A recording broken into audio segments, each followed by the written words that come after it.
In our last GBC podcast, we watched and talked about some amazing stories we have on the website. So today we thought we would continue in that vein, only this time we'll make it World War II. Now we have got so many great, remarkable stories from people that would always say to me, I have nothing interesting to say. And then of course they always shock the heck out of us with their stories. But today we'll just focus on a couple of the World War II stories from the long list we have.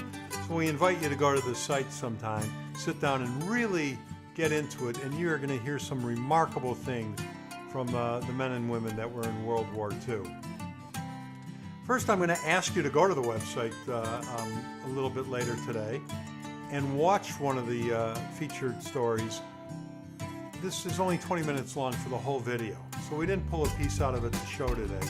So I just want you to go to up on the menu bar, up to the documentaries, click on it, then click on featured films, and then go to I Survived the Holocaust and watch that full 20-minute story, I Survived the Holocaust, Mary Ann's story. It's just a remarkable tale of two women, their struggle in the camps, and then reuniting some 40 years later in the United States. It's an amazing story. We did it about 25 years ago, and boy, did I look young then when I hosted that documentary. But anyway, that's a complete another story.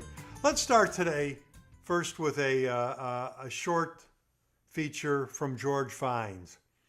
George was in World War II, and he's in our Lest We Forget documentary. In the outtakes, the producer back then didn't even put this little story in the video, but I love it. It's a story of life at that time during World War II. So let's take a listen to George. When we were under bombardment in New Guinea, I got cut on the hand, and that night I woke up with a fever of about 104.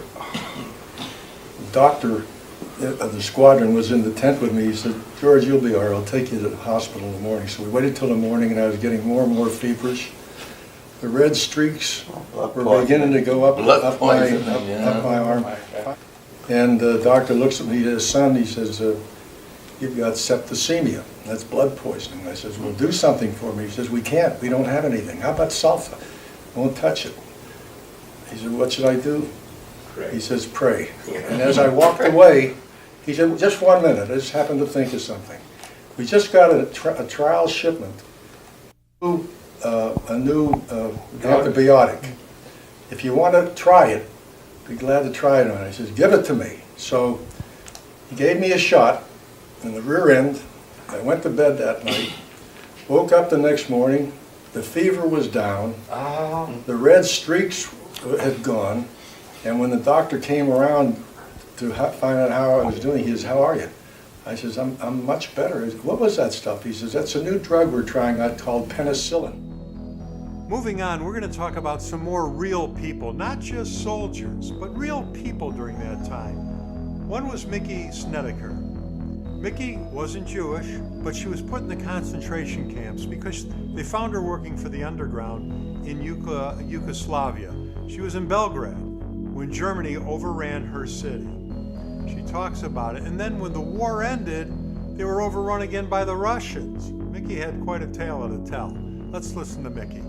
It was in Yugoslavia when the Germans occupied it. What do you remember? What was that like? Terrible. Is when the Germans first occupied Belgrade, before they even did, the Stukas, airplanes, shooting people in the streets with their machine guns. Everybody was trying to leave and go into the countryside. The first thing they did was gather the Jewish people and put them in a fairgrounds. One of my aunts married a Jewish man. He was forced to wear the star. And my mother got an idea. Since the Jewish people had to walk on one side and the other population on the other side of the pontoons, she would fill up my school bag full of food, and I was to just drop it in front of the Jewish people. The Germans made my father move back to Austria. So now the family has to leave. We all had to move to Vienna. We went to the what they call Austrian youth movement. We did some things that were certainly not allowed to be done, and we got caught. And they threw us into trucks and put us in concentration camp. We stayed there for about a month and a half, just before the war ended. And they called us the Opfern, which means the victims of the Nazi oppression. We were just taken over in Austria by the German people and became part of Germany. We were let go when the war was, so to say, over. Okay. And the Germans withdrew, but they were still fighting Russia. Right. There was still war going on. And Austria, of course, was still Germany at that time. And you had to walk in the store. You had to say Heil Hitler. If you don't say it, don't come in. And how long were you in the camps? About a month and a half. And your folks had no clue where you They were? had no clue where we were. They So- tried, but you Sure. could only try so much, Right. because you start inquiring about somebody that's in a jail or something, you end up there too. Well, I bet your folks were glad to see you. Oh yeah, oh yeah. And then soon after that, the Russians came in. The Russians all of a sudden started giving out food. And they told people to come and help themselves, and they would be pouring out soup into your dish that you brought with you. And what they did is they separated all the men and kept the women. And do you know what happened to them? Do I have to tell you? We can imagine. They used to come and inspect the building, all the apartments. Every day, a new group of Russians would come in, and they would take everything out of the drawer and out of the closet and take what they want to take. Every time they left, we would pick up and fold everything, put it back in the drawers. Until one day, an officer came with a bunch of them, and he told my mother, don't put anything away. Once they see that it's been through already, they won't bother you. They'll just walk through and go out. And that's exactly what happened. And now let's move on to Prague, Czechoslovakia. I just sat dumbfounded when Rosina was telling me her story when I was taping her several years ago. She, as a young child, had to escape Czechoslovakia. She wound up in the United States, got married, had children. It took her, I believe, 12 years before she was able to reconnect with her family back in Czechoslovakia. They just wouldn't let phone calls go back in. And she was afraid to try to sneak back into the country. So it took 12 years. Her story is amazing on how she reached her parents back in Czechoslovakia. Here is a short snippet of Rosina's story. About 8 or 9, when the Germans walked in, that's when we were occupied by Germany. What were your parents telling you guys? Well, they weren't telling us too much because they were afraid. Everything was always reported, and we were called the Protectorate of Bohemia and Moravia. And we had what we called a puppet government. Hitler was the one who gave all the orders. You had to prove during the German occupation to the third generation that you were Aryans, that you didn't have any Jewish background. Right. Anybody who had to wear the yellow star. Food was rationed because everything went to the front, to the soldiers. Now, when the war did come to an end, Yeah, what happened?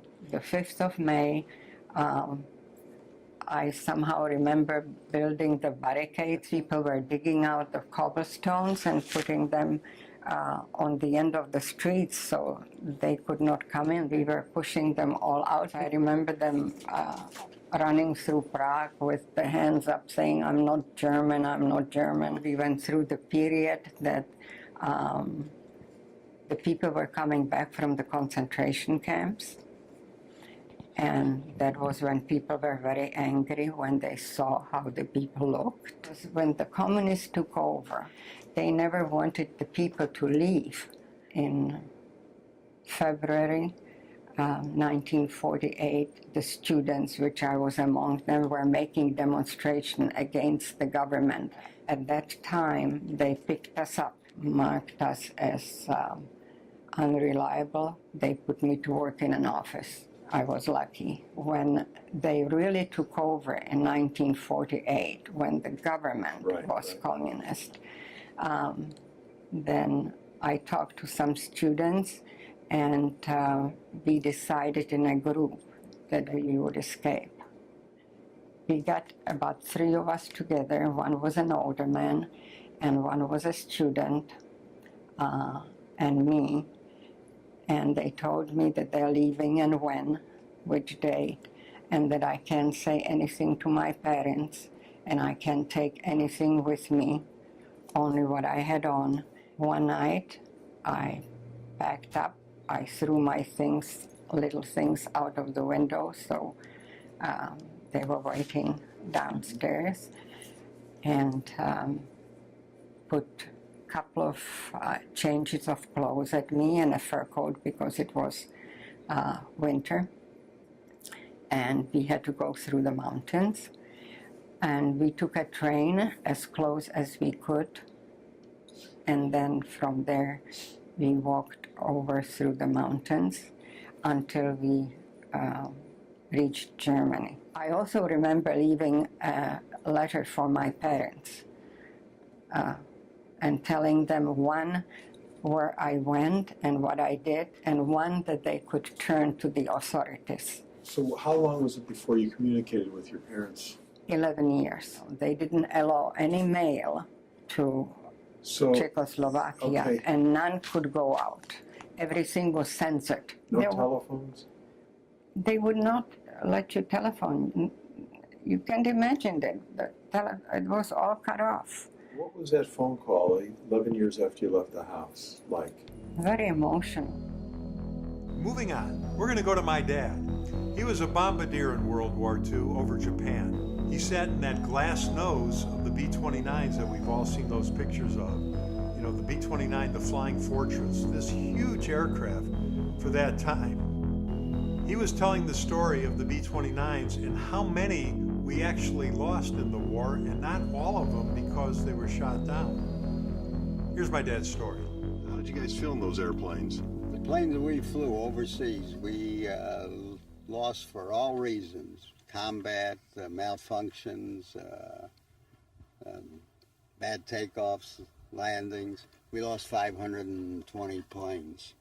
In the States, in training, where there was no combat, they lost 260 planes in training. And those were losses where almost everybody on board were killed. So that was about another 2,600 people died in training. So unbeknownst to me, these planes had a lot of problems. An interesting story my dad told me was on their very first mission. They were flying back to Saipan, and they thought they were going to run out of gas, and they wanted to ditch the plane. And they called in to say the situation. They were told, you can't ditch $1 million piece of equipment. You're going to stay on that plane, and what you're going to do is check in with us every 50 miles, and we'll make sure one of the ships in the sea will know where you guys are in case they have to go pick you up. You're only going to ditch when you run out of gas. So they kept flying, and every 50 miles they checked in. And that plane made it back. They landed, and when they hit the runway, they ran out of gas. The engineer had miscalculated. They had enough gas to literally just get back. So they made it back. But I just thought that was always so fascinating that the most important thing was can't ditch the aircraft because it was $1 million piece of equipment. It was the biggest plane we had back then. What do planes cost now? I think it's a little bit more than $1 million. Well, here's another story from my dad that he told us. That he ran into a Japanese couple about my age, people that were born after the war. But they told my dad where they were from, and he goes, oh, I bombed that area in World War II. And they were going, what war? Here's that story. About years later, I mean, just recently, you ran into some Japanese people that were about my age. Yeah. Tell me that story again. I asked her where she was from, and she told me she was from some suburb of Tokyo. And I told her I had bombed the place 50-some years ago. And she looked at me like I was crazy. What do you mean you bombed the place? I says, there was a war going on. I says, and we bombed Japan. I says, I bombed Tokyo, I bombed Yokohama, I bombed Kobe, Osaka, Nagoya. These are all the big cities. And she says, she looked at me and says, when did this all happen? I says, about in the 1940s. She never heard of it. I says, they didn't teach you this in school? He says, no. I said, it's kind of hard to believe that you know about an atom bomb that was dropped. Why wouldn't you know about this? It was never in their history books. She invited me back for when her husband was going to be there, so I could show him some pictures because they couldn't believe it. But I went back and showed it to them. And when you show them the pictures, what did they say? They were in awe. They couldn't believe it, that's all. So when they were younger and this was going on, were they just not in areas that were bombed, or? They weren't born. Oh, they weren't born yet. Okay. Yeah. So their parents, nobody ever told them about it? This was just removed from all... Well, it's like a lot of history hasn't shown up in our history books in this country. So I guess there are certain things that they kept out of their history books. Let's end today with a gentleman, Fisk Hanley.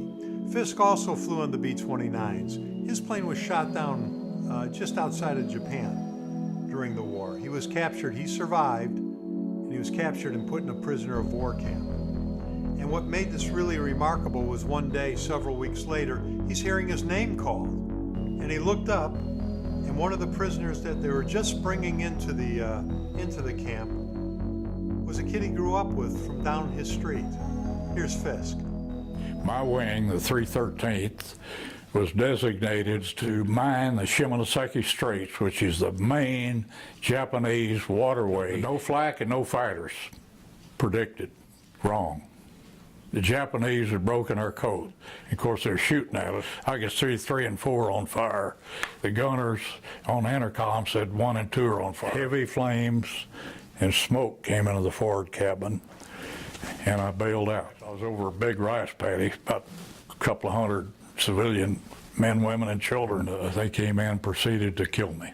Japanese policemen, and saved me. One other prisoner, and turned out as my co-pilot, Al Andrews.